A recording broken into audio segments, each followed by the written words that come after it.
I'll quickly show you this job. This is Monday morning. What I've done, they've stripped out the kitchen. This was the old gas pipe feeding that monstrosity over there. So luckily, this was actually leaking on it. Luckily I've managed to cut it right back, so I've done away with that gas altogether. So it's just feeding, there's a pipe on the outside that was feeding the boiler.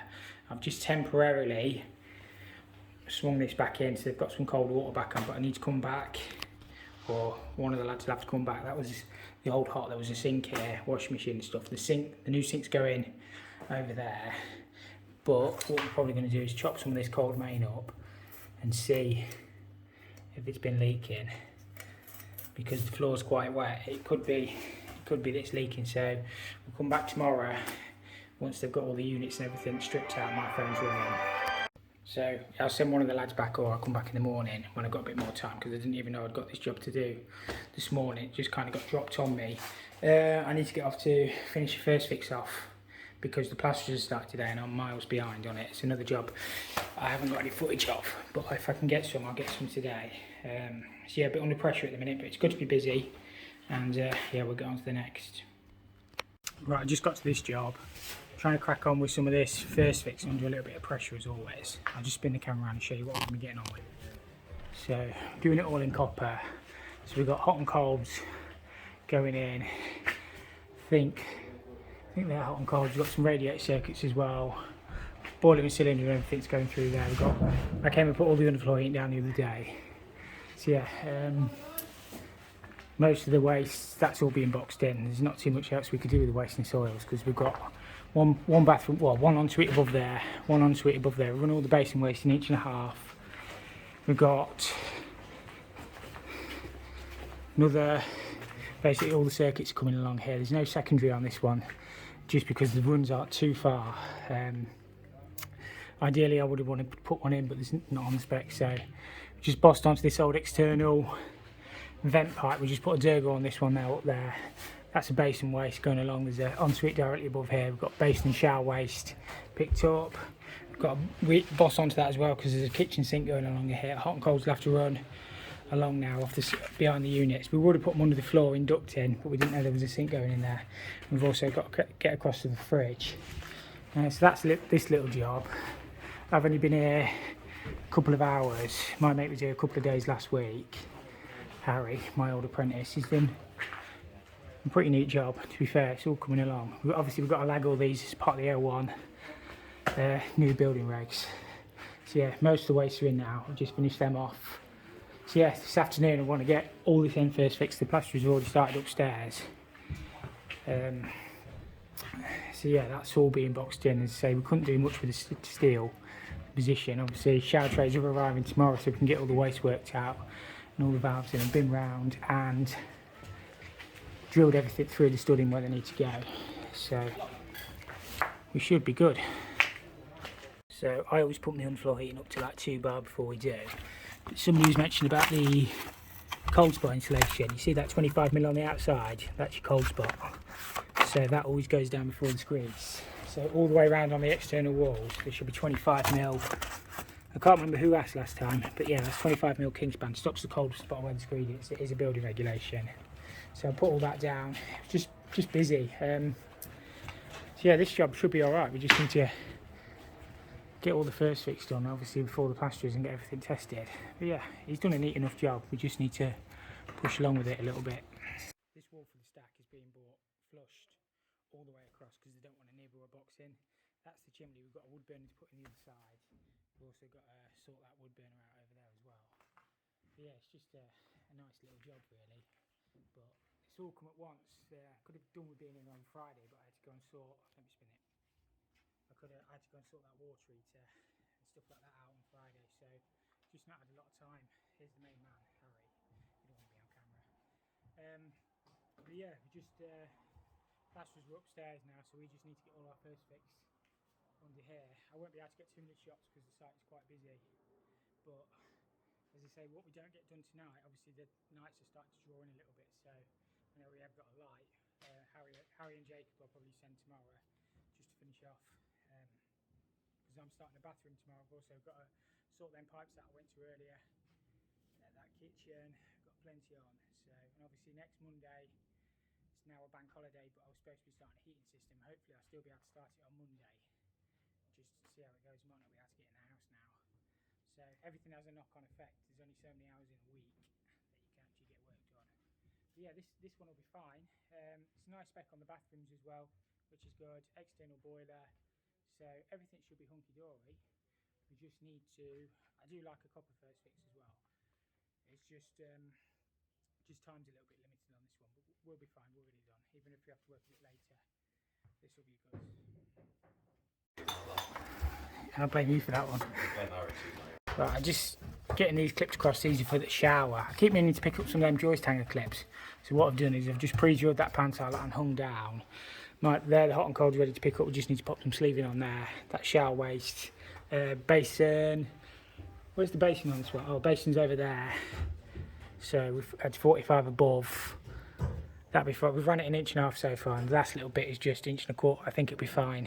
I actually ran out of inch and a half pipe, but I think it should be all right. We've also got a towel rail feed to get across there, and then there's radiators under both windows, over there and over there. Underfloor heating is all downstairs, radiators upstairs. So that's this end pretty much done then.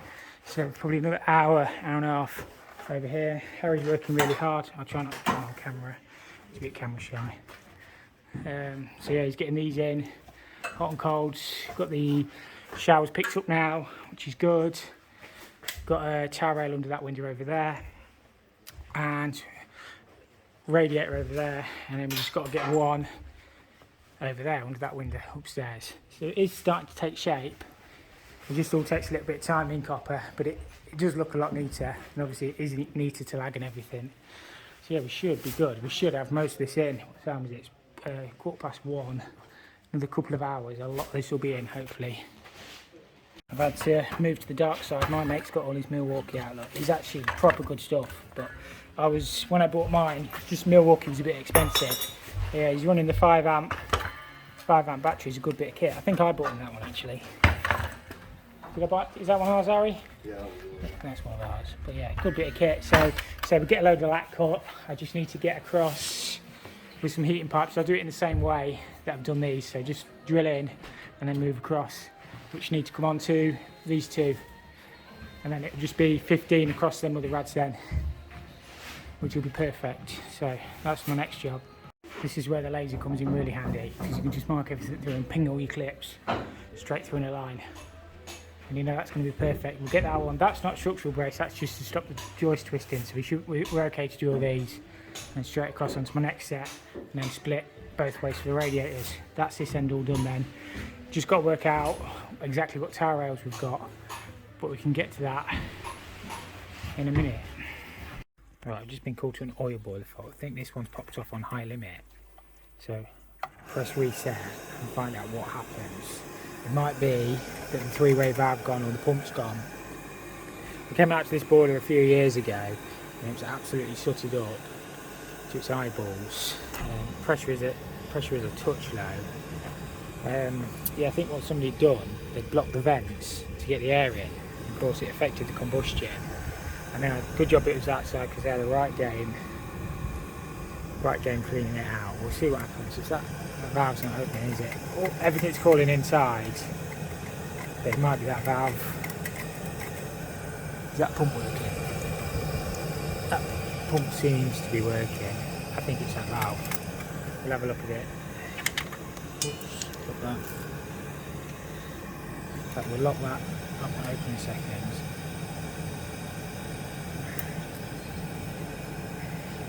So that's a diverter valve on these, I think, not a 3-port, which I often find on the heat slaves. So, in theory, if the underfloor was calling, that should be opening. And it's not. You have to take the burner out on these anyway to get the diverter valve off.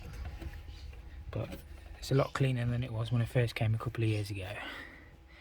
This whole lot was just full of soot. So yeah, it's a bit of a nightmare. I've not touched that blast tube because it'd be hot. It's been running a minute. I think that's what it is. It's not motoring.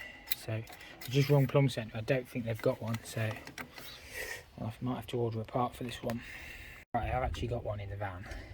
I know it's a 28mm one, but I think the head should be identical. So I've isolated the power. We'll just whip this off. And hopefully this fixes the problem. Sorry about that, you missed all of that. It's because I'm looking what I'm doing, not at the camera. Where's the other? It's just the 2 screws. Sometimes it shouldn't be too bad to get off. If they've got 4 screws in, never take them off because you'll flood the place. Because they're the old sort. It's just them 2 on the Honeywells. That should pull off, and just wires back into this control box. So earth will go in with the earths, and we just got the live and the neutral 6 and 7. So we'll wire that back in quickly and make sure it works. Right, I just powered the boiler back up, and the valve seems to have opened. I'm assuming for the underfloor, but what I'll do, I need to tighten that lid up yet as well. It's just the screw at the bottom. What I'll do is make sure it is working properly, and in firing, that lever seems to have moved across, which is good. What I'll probably do is take the demand off and make sure it shuts, and then open it back up and make sure it's working. Right, so I've turned the hot water off by just turning the stat down, because it'll always prioritise hot water on these. We'll turn the heating stat up, and hopefully it fires. The underfloor is calling, so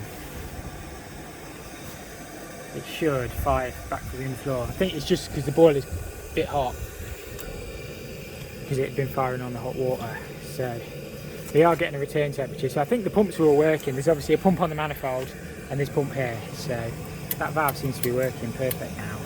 So I think that's all it was. I say this boiler was the right mess, to be honest.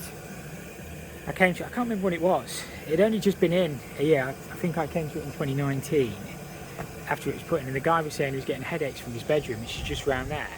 And I put my analyzer about here, and I was getting about 3,500–4,000 ppm. And what it was, the boiler was absolutely covered in soot. They blocked the vents with the insulation. Obviously, this boiler gets its air from the case.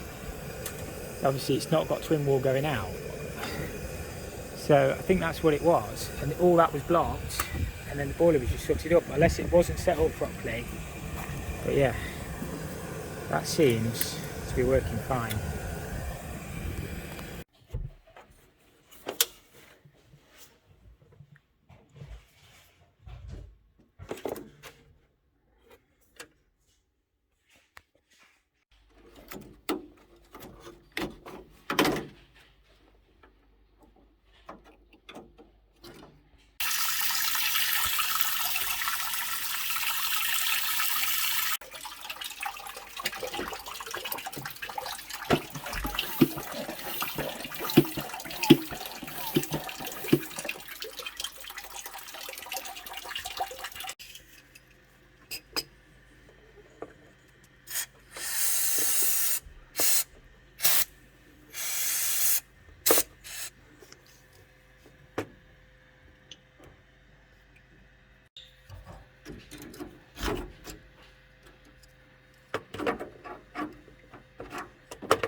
Now we can see properly where it's been leaking.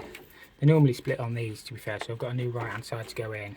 I changed the PRV as well, because they're awkward to get to, and we should. The bypass screw is the awkward one.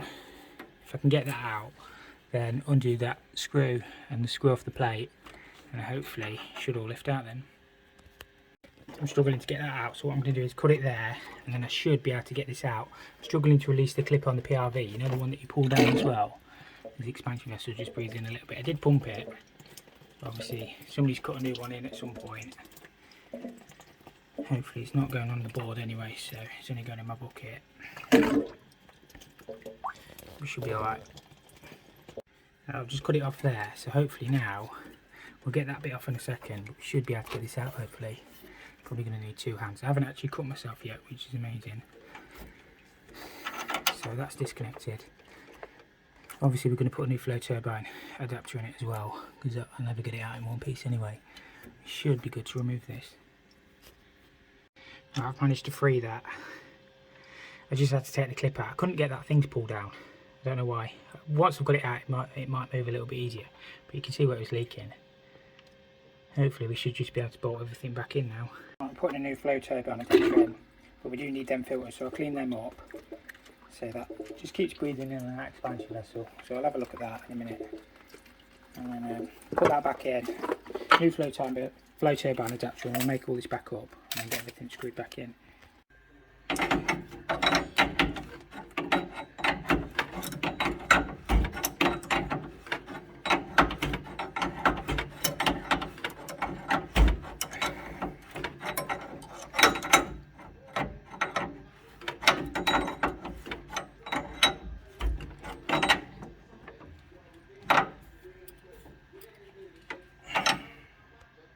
I just got the cold water back on. Make sure we've got no leaks on that side, then we'll fill the heating up. Hopefully we should be alright.